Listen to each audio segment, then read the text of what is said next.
But I ultimately left the education profession in college because I didn't see anybody look like me. And then one of my professors was like, when I told her I wanted to work in urban schools, she was like, well, we teach you guys enough where you don't have to work at a school like that and you can make money at like a private school or more affluent school. I was like, no, I want to work with my people. You know what I mean?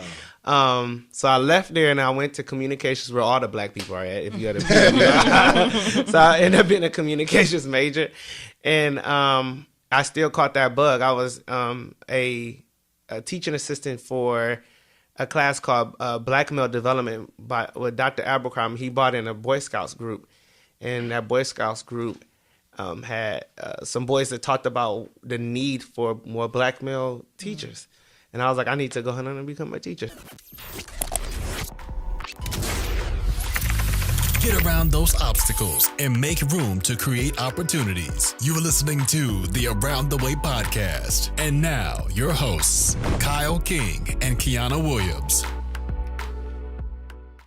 Welcome to another episode of Around the Way podcast, where we help you get around your obstacles and find a way to redesign your life. We are here with Mario. How you doing, brother? I'm doing great. How was you had a That was solid... a good intro, actually. Appreciate it. I got stuck on the intro. I was like, dang. Hey, I'm Mario. How was your weekend, man? You just got back from Dubai. Yeah. That's dope. Talk to us about it. I took advantage of getting my vaccine already, but it was a good, cheap flight, and I went to Dubai with one of our staff members and his partner, and I enjoyed it. I really love a lot of the things or the culture that they create in Dubai. I think one of the things I was most excited about, I was telling you, is about how, like, their leadership style. Like, I always heard about, like, Eastern tradition, but, like, actually being able to see it was really, really dope. They had a Department of Happiness, which is, like, really, really cool. Department of Happiness? Yeah. Talk to me about that. Well, it really is the HR department. So I think they just changed, like, the title and stuff. Because I asked, like, you have a Department of Happiness? So, like, I was like, how do I become, like, the Minister of Happiness? Like, so I was asking them. But I think it's a really cool thing, though, because not only do they focus on just, like, the traditional forms of, like, HR, but, like, what creates stress, like, all of those type of things. Like, how do you create balance in your life, all like really cool concepts that like we need to kind of adopt here in America. Everything is changing now, as we're getting, I want to say back to normal, but with, I don't know, how would y'all explain it? No. Like, a new normal. we're not post-corona like neither. Yeah, it's like a new normal. And so like I'm really thinking about, like, as a leader, like, how do I support my team and making sure that we come up with like different things. So I think that's the biggest thing that I took back. So you talked about your team. Yeah. Talk to us, before we really dive into the weeds, talk to us about who you are, what you do, and how you're changing lives. See, and then he has a great, like, radio voice and everything. I'm like hearing my voice. I'm like, oh, I need to, like, go deeper so I can be able to talk better. No. So I started Profound Gentlemen, an organization that supports male educators of color. I started that with my business partner about 7 years ago now. And so we support, again, male educators of color around the country. We're based here in Charlotte. What are middle educators? Sorry, male educators of color. Okay. Yeah, so male educators of color. So we focus on black and brown teachers of color, particularly male. And our work is social emotional learning. And so we make sure that they have all of the resources to feel like they're able to step into the classroom or into principal positions, like, holistically, rather than just, like, focus on their title. So we do a lot of different retreats for gentlemen, and then also, obviously our retreats are online right now, and we're slowly actually about to bring them back to being in person for our gentlemen, because we're able to find a person that could do, like, rapid COVID tests and everything. Yeah. So obviously it costs more now. No, people are like, oh yeah, you're saving money with the business. I'm like, no, because we have to do, like, all of the COVID testing. You got to get masks and we got a fogger and everything. But that's what I do full time. I love it. Our biggest goal is to retain male educators of color. So annually we've been able to retain an average of 98% of our guys. We have 600 educators in our network. So my specific job is I support our coaches that coach our teachers. So they basically make sure that they have the holistic skills and tools needed to be able to stay in this work long term and not burn out. I love that. I love that. My nephew keeps calling me. I don't understand what's going on. That's dope. It's interesting because I came from an educational background, so it's dope when you say that I'm helping the coaches coach educators, right? Because I do think that there's a disproportionate number of educators that are definitely underserved, undervalued, under-resourced.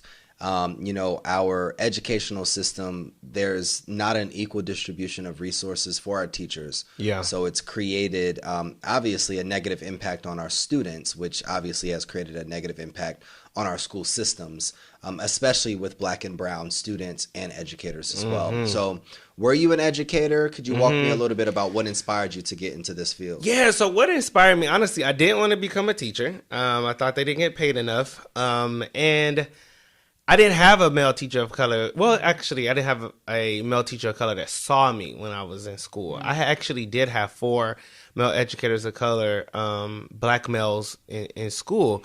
But they didn't see me for me. And they always wanted to cater to, the athletes and the typical version of what it means to be a Black boy in America and stuff. And I was like the artsy kid. I still love drawing and everything like that. So I really didn't find that connection. But then if I take it even a step further back, I think I kind of caught the teacher bug through my dad. He was a juvenile detention boot camp sergeant. And a juvenile detention boot camp sergeant. Yes, that's it's a lot. That's a lot. Yeah. And his department was the sex offenders department. So he was working with boys who had committed rape and everything, but he rehabilitated them and saw them in their best light and not in their worst. And I remember like going to work with him some days when, my mom and my dad didn't have a sitter. And my sister and I will be playing like games with them and everything. And my dad wasn't even in the room. And it was crazy because he was able to trust them. He had that level of trust with them.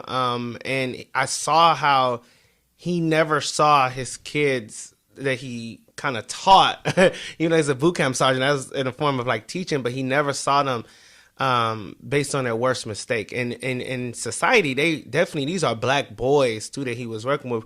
They would have written these boys off a long time ago, That is so interesting. Yeah. I didn't even think that happened enough for there to be a whole department. Like when there's boys under 7, so I guess under 18. Under 18, that are committing like rapes and things. I didn't even think. I think his average was like 14, 15 years old. 14 years old. Yep, and they was already in the system.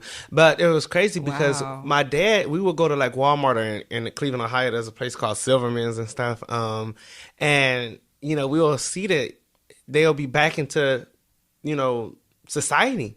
He would like rehabilitate them to be able to start working back into society, and they was working at different jobs and stuff like that, and they'll talk. I remember when they used to thank my dad so much for just like him seeing them as like their best self and stuff. So it's possible when you see a kid, in their best light, you're able to help to change that. They don't have to repeat those mistakes over again, And so that's how I started it. So at first I didn't want to become a teacher, but it was just planted inside of me. And so I ended up doing Teach for America in Charlotte, 2012. That's how I moved here to Charlotte. And actually, I'll go step back. My freshman year of college, I was an education. Well, actually, in high school, I was a teaching professions major in high school. I got 5 college credits in high school to become a teacher. And then I got a scholarship from one of my teachers. She had passed. She was teaching us to become teachers. I got a scholarship from her family to go and teach. To become a teacher. But my freshman year of college, I actually I went to the University of Cincinnati, predominantly white school. The only Black person in my cohort, the only Black male, in my cohort group. Out of all of the teachers that in this program that freshman year, I was the only Black male. So I felt isolated because in high school, in my teaching professions program in high school, everybody was black, you know? So it was like 20-something of us, you know what I mean? Learning what it means to be a teacher. It was cool, too, because I did my student teaching in my elementary school my senior year of high school. It was dope, too, because we used to go to school from 8 a.m. to only 10 a.m. every day in my senior year. What senior don't want that? like, and then we didn't start the student teaching until like 12:30, 1 o'clock. And then we'll end at 3. Like, what? We got 2 hours to do nothing our senior year. So yeah, that's how I started. But I ultimately left the education profession in college because I didn't see anybody look like me.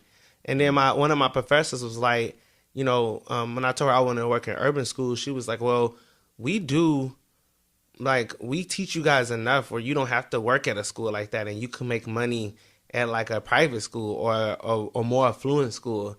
I was like, no, I want to work with my people. You know what I mean? Wow. So I left there and I went to communications where all the black people are at, if you had a So I ended up being a communications major.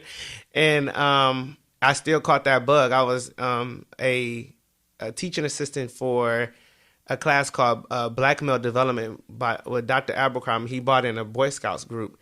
And that Boy Scouts group had some boys that talked about the need for more black male teachers.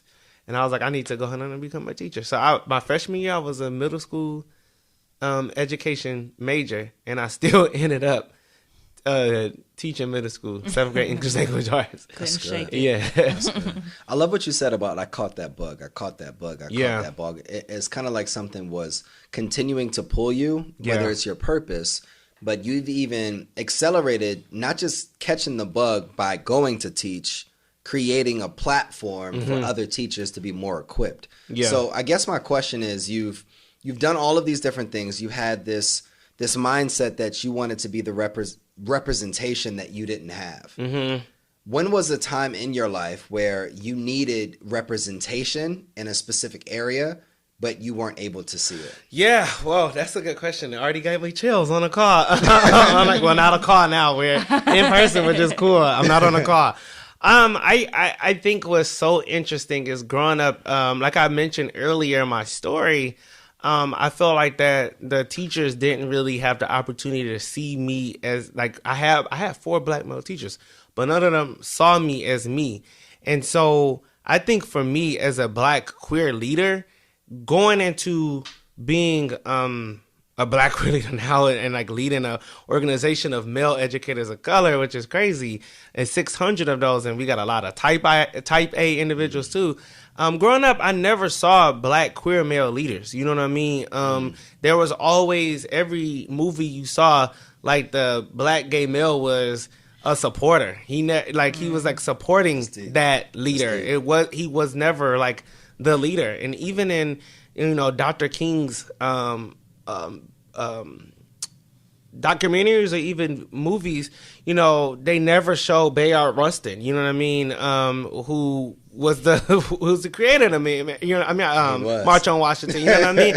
So it's like, it's crazy that we don't get those we don't get those opportunities. We hide it from kids, you know, and I think I would have been able to step into my leadership a little bit stronger and more confident if I knew, you know. So I didn't get the opportunity to see that till about 25 years old, not knowing even James Baldwin and stuff and his true identity until that age as well. It took a minute, but once I figured it out, that's part of the reason why I use the word invite people into my life. I don't use the word coming out, because coming out centers the other person. It doesn't center you and your experience. And I also feel like everybody has an inviting in moment where you have to invite people in to say, this is who I really am and my most authentic self. So it doesn't seem like the only queer and LGBT kids gotta invite people in. Everybody has to invite people in, right? That's true. Yeah.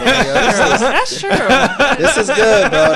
This is good. Yeah. I feel like, you know, this is especially good for me because I grew up on the other side, right? So I grew up, you know, very old school traditional parents. Yeah. That they pushed certain stereotypes, certain ideologies when it came to the LGBTQ community. Yeah. That as a adult or as a young adult, I had certain biases that I didn't even realize that I had. But it's interesting when you begin to invite others in, but also you ask for an invitation to learn or to accept, everybody. Yeah. So, but with that, with whether it's being invited or inviting yourself in, there were probably a lot of times where you didn't feel accepted, right? So you're black, you're a black queer leader. I like that. Yeah. So talk to me about those times where you needed acceptance, or you felt, I don't know, you just talk, you know where I'm going, right? Yeah. You wanted acceptance, you needed acceptance, but you weren't fully accepted for who you truly were at the core. Yeah, what's interesting too, what I love about the inviting in moment is that you could always revoke their invitation in. It means that everybody, it's like, you don't have the privilege to actually be in my life anymore, which is dope. So everybody can't walk on you neither. And so I think for me, what's so interesting about, I guess my experience is that I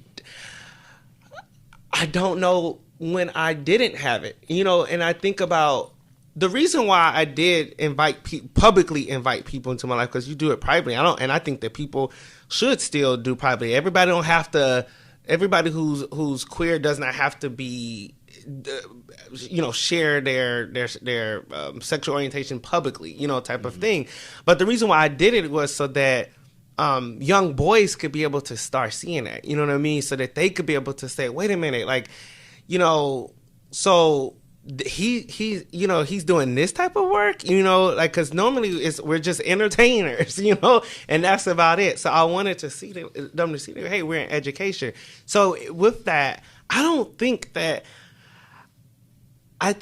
every table that I have not been invited to hasn't impacted me. It hasn't impacted me because I don't know, because I am at a level where I am content where I'm at and proud of where I'm at. So there's this place of where you kind of don't, I know that there's certain tables I have not been invited to because of my identity, right? And I think that's part of the conversation of acceptance, right? But I would say that probably I didn't want to be at those tables anyway. No, but I think that partially too, that it's important to, that's why cancel culture, that's a big conversation we're having right now on our team, is what is that, and why we may need to really reevaluate what cancel culture does to people when we don't allow people to actually have conversation. And I think that one of the things that we have to build is allies, right, with everything. And,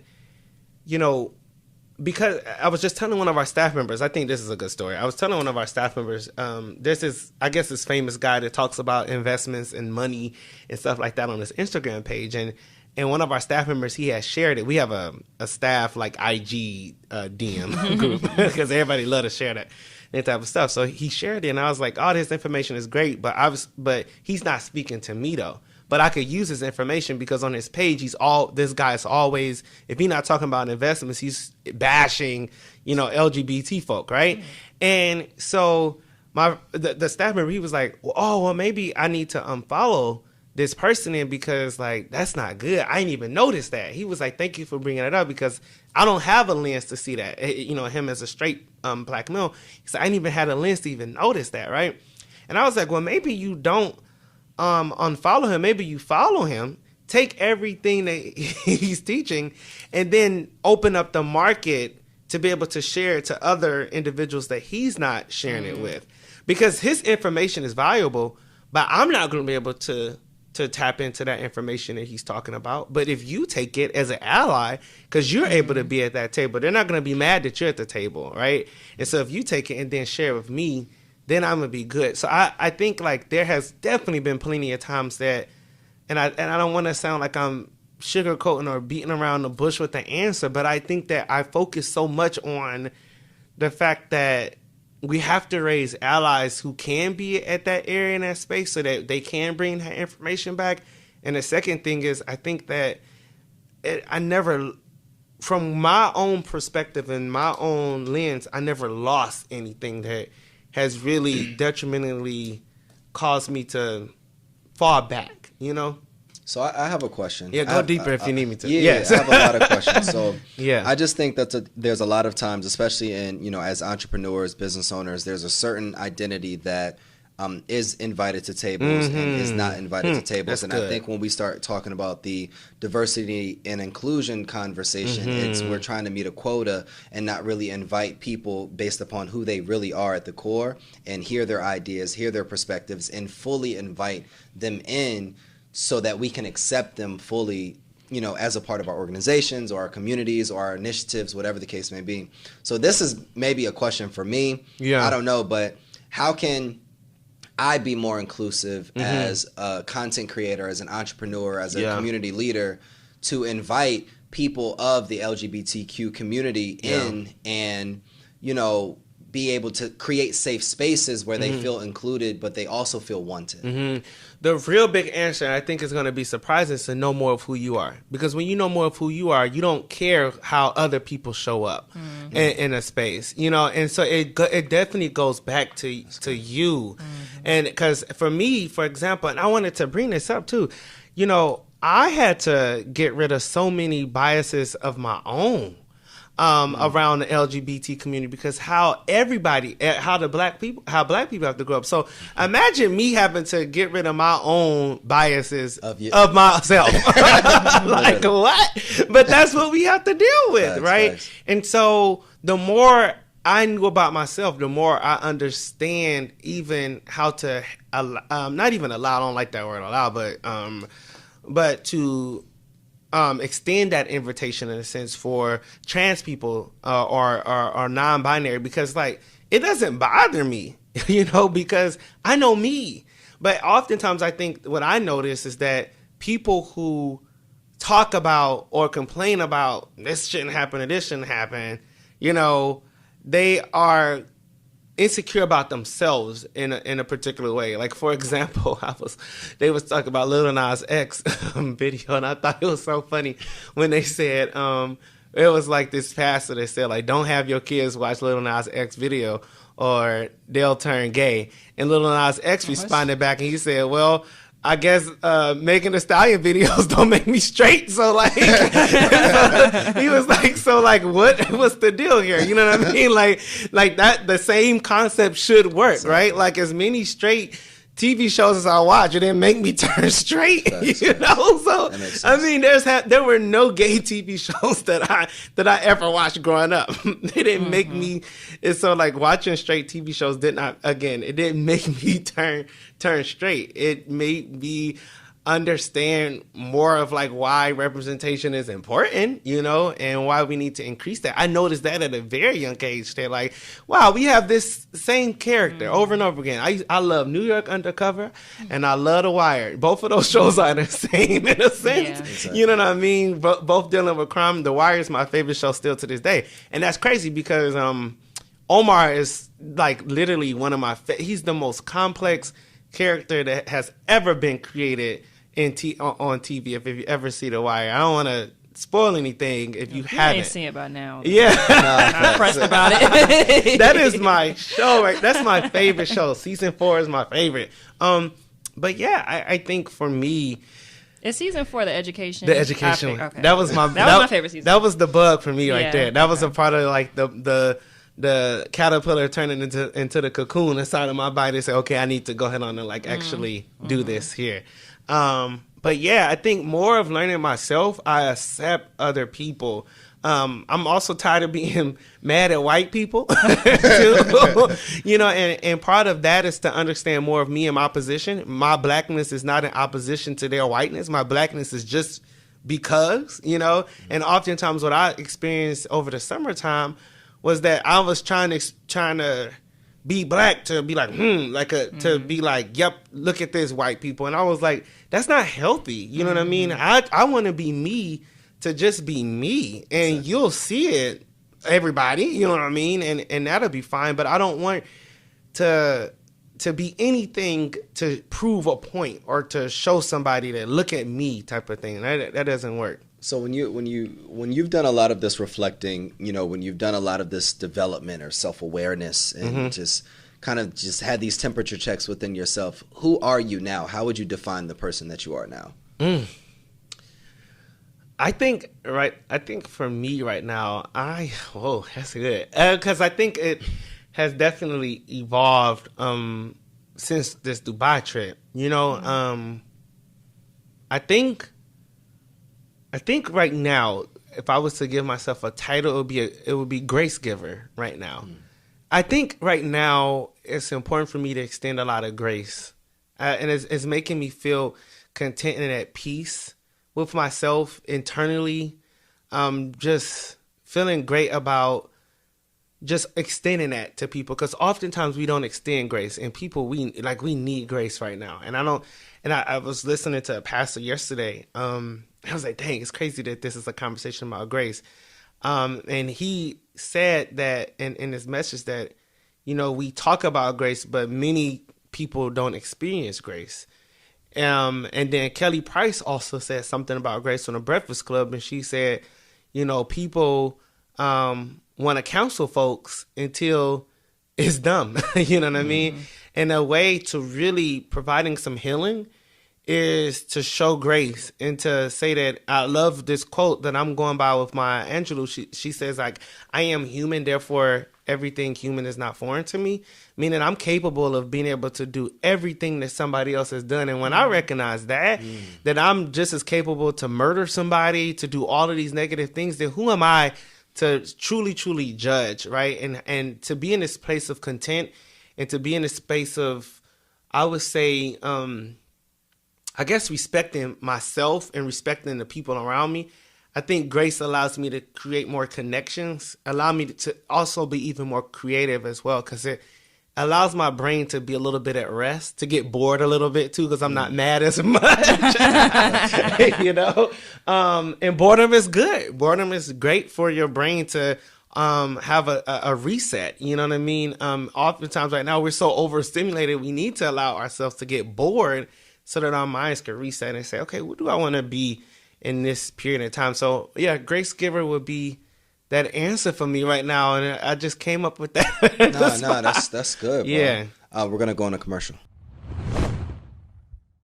Welcome back. We are here with Mario. This has been a really, really great conversation. No, definitely. I feel like we normally don't talk about some of the topics that have come up in this conversation, so that's good. Definitely. I feel like. I have a question for you. Awesome. So it's based on something that you said you said it a few times in the first half. Yeah. And you talked about not feeling like you were seen. Mm-hmm. What would that have looked like for you? Like, what did being seen look like? That's good. Y'all ask some questions. Where I'm like, I have to think about it. I feel like, it's interesting. I think that I had parents that were definitely like Gabrielle Union and Dwayne Wade. Like, for sure. My dad is definitely like Dwayne Wade, which is so funny. And I love how they support Zaya, right? And so I think it's really interesting because I think that I shouldn't have been afraid to invite them into my life, but I still was. Because of society. I don't think it was dumb. Like, I really don't think it was dumb. I think it was society. So I think what representation would look like if there were stories that I could have read that kind of already talked about it, because that would have helped me because it wasn't what was happening internal inside the house. It was happening according to society of like outside the home, of like, you shouldn't do this, you shouldn't be that. I mean, we still went to church and we heard the fire and brimstone messages around that. So, I mean, my parents were as good as they could be with that. But I think it's really interesting because we now look at, I think storytelling is important. You know what I mean? Having those type of stories is so crucial in our society to make sure that,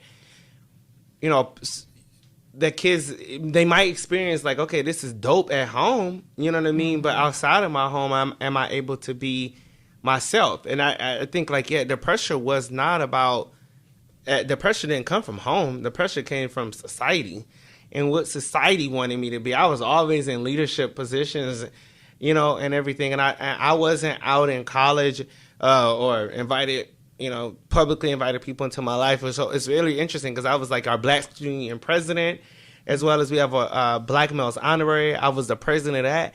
I don't think I would have been able to be the president of any of those things if I was publicly inviting people into my life. I don't, and so, but that's why I chose the position of that, because I wanted to make sure that, I feel like a good benchmark of success and are we moving forward is that if I go back to my university and see somebody who is a Black queer leader in a position that I was in and being successful in it, that they would, that we would have moved forward, And so having more stories like that is important. I think that's what it would have been for me. So when we think about like the environment and the people outside of the household that you feel like didn't necessarily see you, because maybe you weren't inviting them in, or but whatever.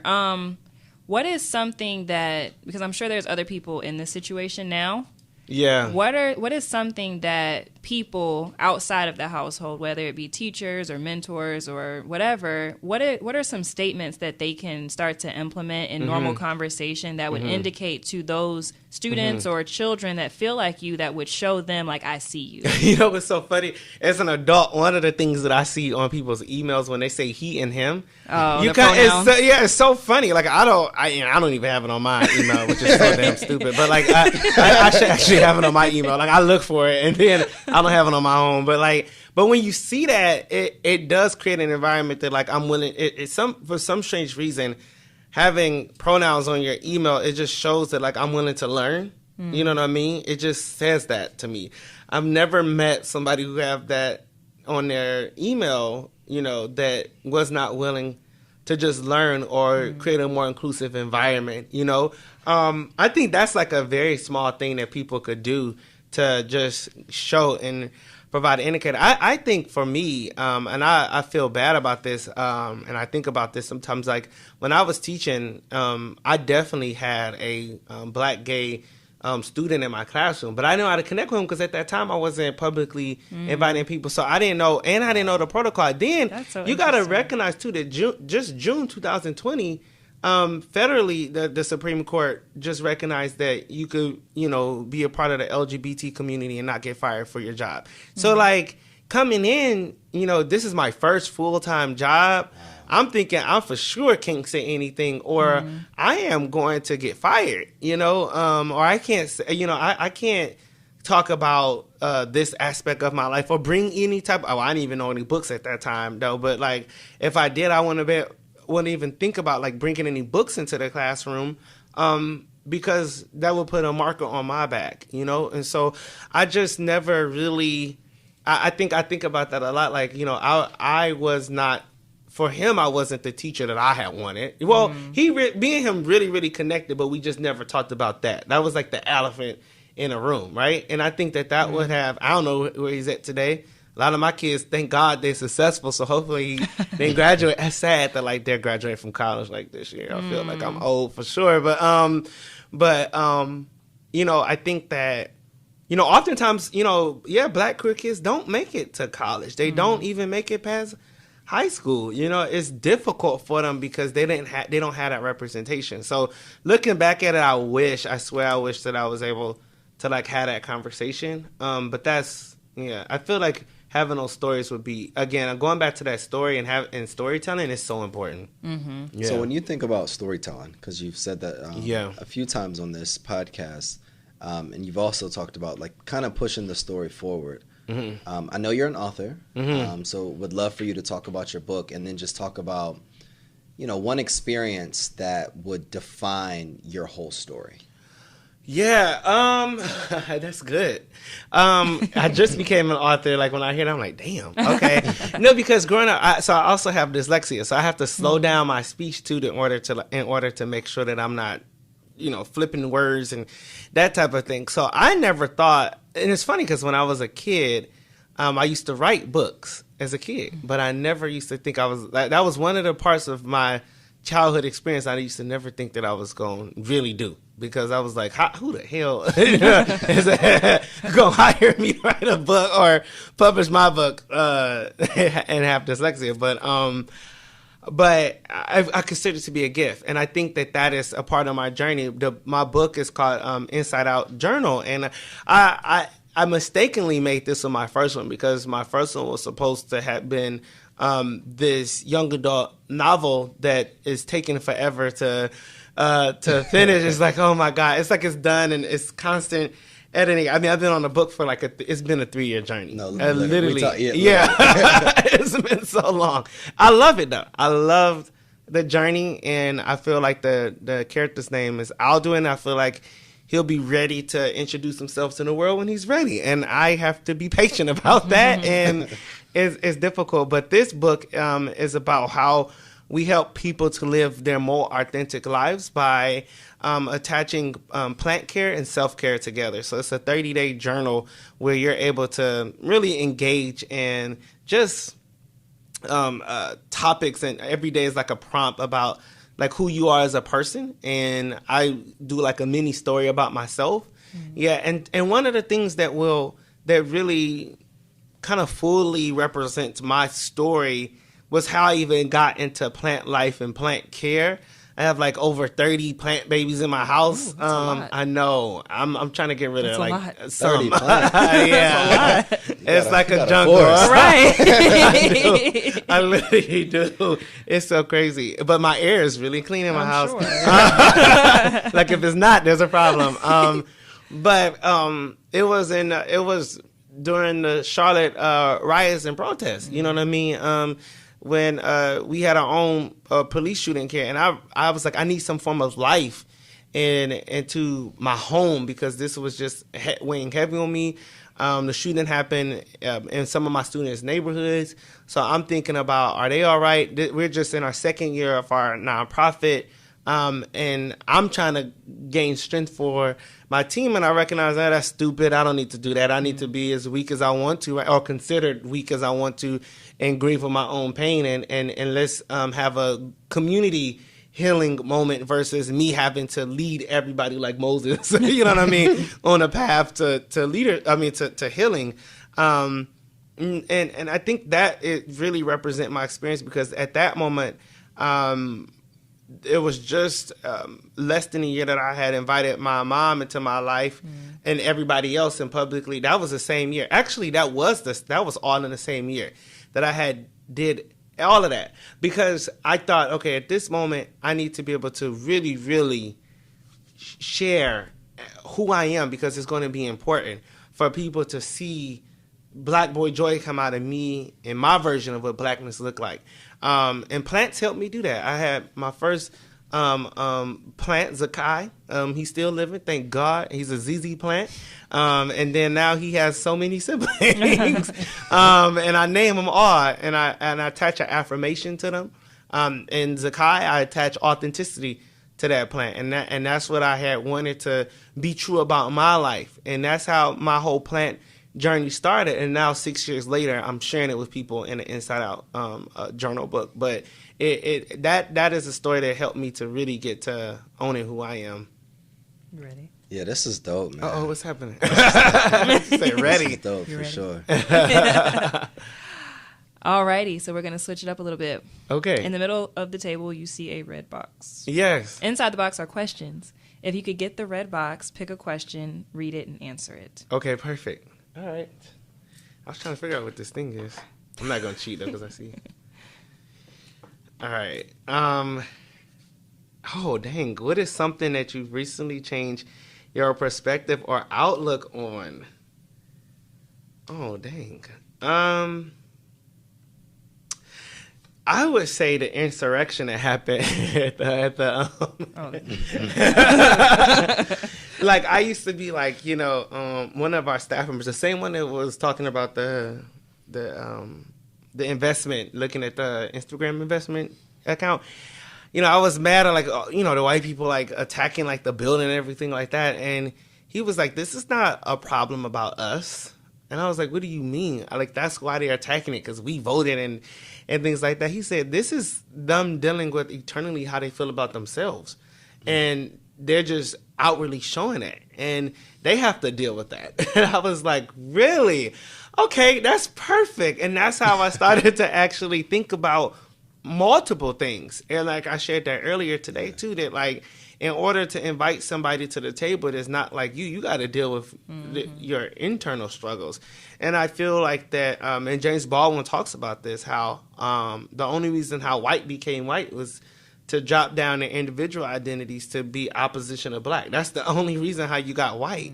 You know, it's like I dropped German, I dropped Italian, I dropped Poland, and we're going to all call ourselves white because white is the identity marker for us to say that we're not black. You know, so once white people recognize that whiteness, even in the word whiteness, is anti-black, then, you know, they're going to have to really deal with that struggle. But that's the struggle for them to deal with and for them to have a conversation about, rather than me feel attacked and stuff. So that's the perspective and outlook I had. Man, you be thinking. You be thinking. This has been an impressive conversation. I really feel like you're very dynamic in a lot of different areas, very intellectual, but very aware and reflective. And I always say that, but very powerful in your speech and in your representation. And I feel like, you know, I definitely respect your story, your journey, you as a man, you as a black queer leader. And I feel like we have to be more inviting and inclusive in our communities, but also in our conversations so that we can accept, but not only accept everybody, invite everybody, but not only invite everybody, empower everybody as well. So this has been an amazing conversation. I've learned a lot.